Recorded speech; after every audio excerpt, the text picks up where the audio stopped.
The Minister of Aviation has called on the National Assembly to legislate stiffer punishments for public asset vandalism. He made the call in Abuja during a town hall meeting organized by the Federal Ministry of Information and Culture with the theme Protecting Public Infrastructure. Sirika said efforts should be made to expose, arrest, and prosecute all those who engage in buying preferred infrastructure items, along with those who brought such to them for sale.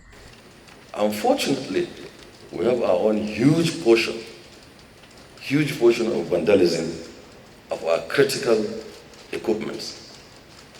And aviation infrastructure is actually a critical national security asset. Because with maximum respect, 1 mile long road leads to a neighborhood.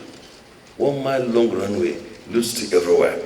The national security architecture understood and they have underscored the importance of national security assets and our infrastructure assets. So they should step up, and members of the National Assembly should quickly enact those laws to ensure that people are punished maximally. Shouldn't be allowed. It should not be allowed. He said he called the attention of President Muhammadu Buhari to the level of destruction of Enugu Airport runway before it was repaired by the federal government with huge amounts of money.